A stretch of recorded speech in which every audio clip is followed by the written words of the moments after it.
ট্রেনের রাস্তা তোর এটা নোংরামি করা টাকা রে। এটা তোর নোংরামি করা টাকা। আরে এই মহিলা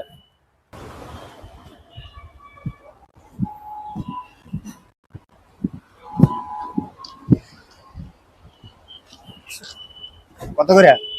আরে সব সময় যাই 50 টাকা দেবো না, 100 টাকা কেন? 50 টাকা দিব। আরে 50 টাকা দিব না, 100 না, 50 বের। সব সময় যাই না। এখানে কি করতেছিস তোরা? কি হয়েছে ভাই? হ্যাঁ কি এখানে কি?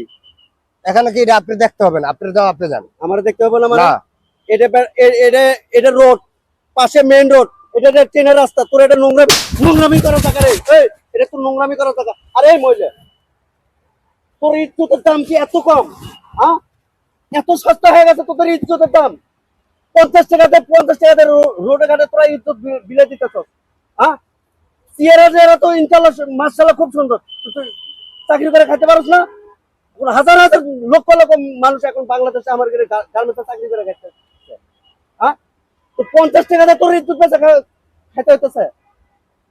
ওদেরকে মায়ের জায়গায় সম্মান করতে আমার ঘিন্না লাগতেছে। এত তোমরা নোংরা হয়ে গেছো তোরা।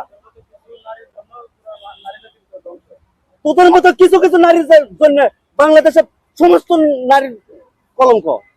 আর তোর